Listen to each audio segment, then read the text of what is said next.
As we continue our coverage of the changes in South Africa's government, viewers Paul Ndiho spoke to Ricky Mukonza, a political analyst and professor at Tshwane University of Technology in South Africa.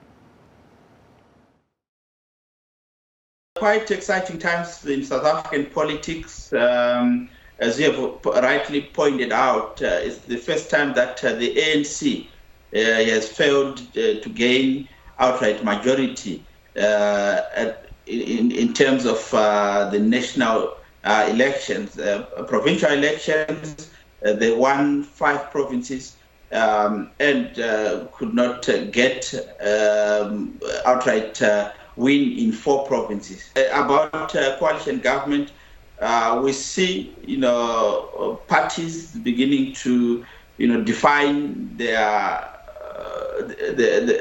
positions in as far as coalition talks are concerned. What does this mean for these other parties coming into this quote-unquote marriage of convenience? They have an opportunity to demonstrate to South Africans that they are capable of, working and producing results in whatever portfolios they are going to get.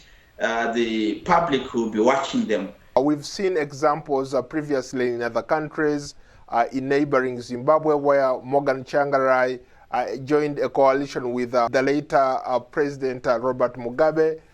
We saw it in Kenya, where Raila Odinga and Mwai Kibaki joined these coalitions, but at the end of the day, they did not work. They failed to actually function.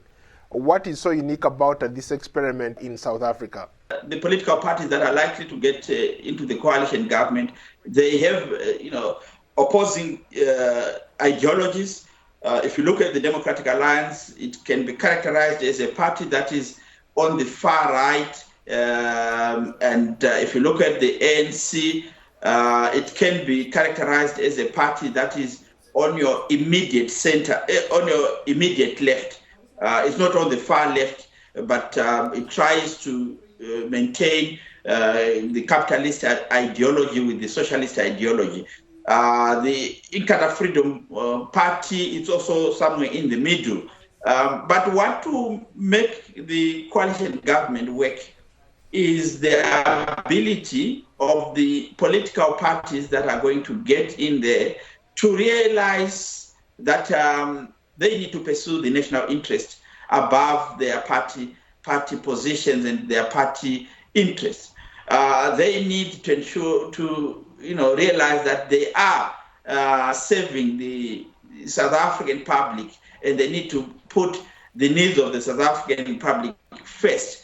They also need to ensure that they act in a manner that builds trust with other parties that are part of the coalition government, because that's where the problem has been with other coalition governments that you have mentioned, the Zimbabwe, the Kenyan case studies. The issues to do with trust, issues to do with political players acting in their selfish interest or in the interest of their party. So I hope that the players that are going to get into the coalition government in South Africa are going to act in a manner that is above board, in a manner that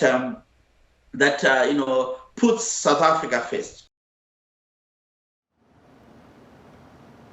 That was Ricky Mukonza, political analyst and professor at Tshwane University of Technology in South Africa, speaking to viewers Paul Ndiho.